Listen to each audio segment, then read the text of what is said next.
Vibrant ગુજરાતમાં જો તમને હવે સરકારી નોકરીનો ક્રેઝ હોય તો તમારો એ ક્રેઝ કે તમારી એ ઈચ્છાઓ પૂરી નહીં થઈ શકે। હજારો લાખો લોકો જે ફોર્મ ભરી રહ્યા છે બધાની તો નહીં જ થઈ શકે। આવું કેમ કહી રહી છું? કેમ કે ગુજરાતના મુખ્યમંત્રી ભૂપેન્દ્ર પટેલ હમણાં એક કાર્યક્રમમાં હતા અને એમણે એવું કહ્યું કે સરકારી નોકરી વધવાના સ્થાને ઘટી રહી છે।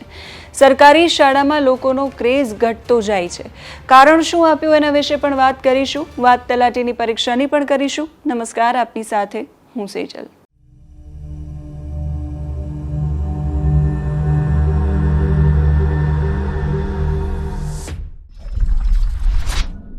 એક બાજુ વાઇબ્રન્ટ ગુજરાતમાં રોજગારીની અઢળક તકો છે એવી ગુલબાંગો ફૂંકાઈ રહી છે, ત્યારે સ્પર્ધાત્મક પરીક્ષાઓમાં ફોર્મની સંખ્યાથી જ ગુજરાતમાં બેરોજગારીનું વાસ્તવિક નહીં પણ ડરામણું ચિત્ર પ્રકાશમાં આવી રહ્યું છે।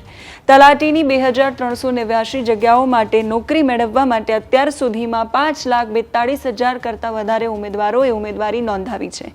આટલા બધા ઉમેદવારોએ ઉમેદવારી ભલે નોંધાવી પણ એમનું સરકારી નોકરી મેળવવાનું સ્વપ્ન એક સ્વપ્ન બની જશે। એક બાજુ વિકસિત ગુજરાતમાં બેરોજગારીની અસલિયત સામે આવી રહી છે અને બીજી બાજુ એના કરતાં પણ વધારે ચિંતાજનક વાત રાજ્યના મુખ્યમંત્રી કરી રહ્યા છે। એવું કહી રહ્યા છે કે સરકારી નોકરીનો ક્રેઝ છે પણ નોકરી મળશે કેવી રીતે? કેમ કે સરકારી શાળાઓનો ક્રેઝ તો ઘટતો જાય છે।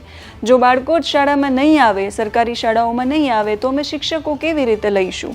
સાંભળીએ પહેલા મુખ્યમંત્રી ભૂપેન્દ્ર પટેલને એ શું કારણ આપી રહ્યા છે। અને શિક્ષણ ખાતામાં ખબર નથી પડતી મને કે ક્યાંથી શું ઊભું થઈ જાય છે અને કંઈક ને કંઈક મુદ્દો આવીને તમારે રોજ જે કંઈક ચાલુ ને ચાલુ ટેટ ને ટાટમાં કંઈક બહાર જ નથી નીકળતું।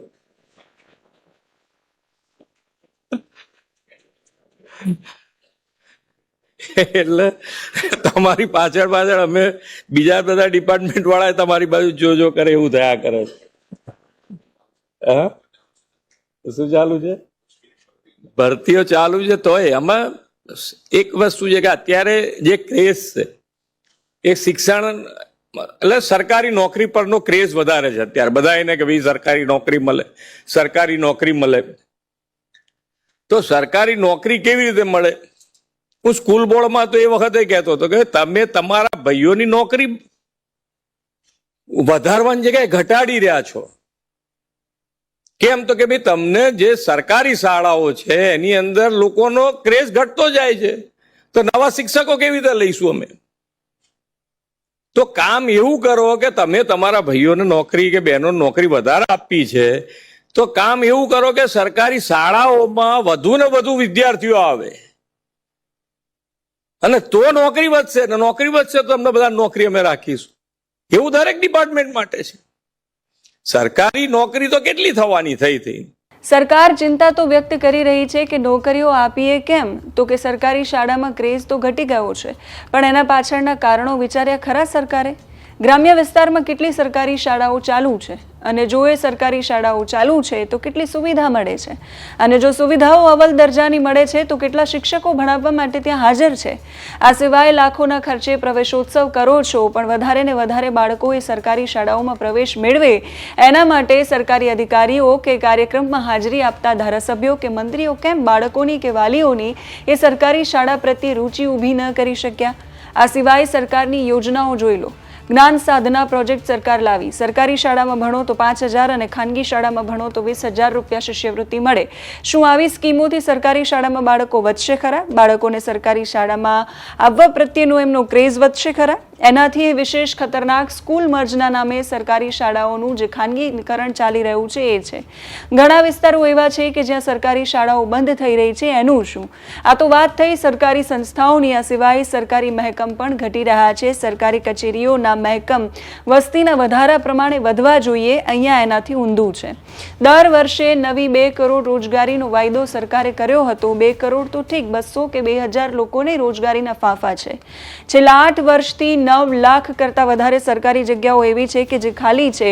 નવી રોજગારી તો દૂરની વાત છે, ખાલી જગ્યાઓ નથી ભરાતી અને એના માટે દર થોડા દિવસે ગાંધીનગરમાં આંદોલન પર બેસવું પડે છે યુવાનોએ। રોજગારી આપવાના નામે હજારો લોકોની રોજગારી છીનવાઈ રહી છે, એનું શું? સરકારના તમામ સેક્ટર ખાનગીકરણ તરફ આગળ વધી રહ્યા છે, એમાં સરકારી નોકરીની તકો શોધવી ક્યાંથી? આ સિવાય ગુજરાતમાં છેલ્લા ઘણા સમયથી કોન્ટ્રાક્ટ અને આઉટસોર્સિંગથી કર્મચારીઓની ભરતી કરવામાં આવે છે. હમણાં જે આંકડા સામે આવ્યા એ પ્રમાણે ગુજરાતમાં 4.5 લાખ જેટલા જ કાયમી કર્મચારીઓ છે, જ્યારે કરાર આધારિત 7 લાખ જેટલા કર્મચારીઓ કામકાજ કરી રહ્યા છે, જેની પાછળ વર્ષે અંદાજે 1,000 કરોડ રૂપિયા ખાનગી કંપનીઓને કે એજન્સીઓને ચૂકવવામાં આવે છે. આ ચિંતાઓ પર પણ સરકારે વિચાર કરવો પડશે, નહીંતર સરકારી નોકરીઓનો ક્રેઝ ઘટશે જ. એકવાર બિલ ગેટ્સને એક પત્રકારે પ્રશ્ન પૂછ્યો કે તમારા મતે આજના યુગનો સૌથી મોટો પડકાર શું?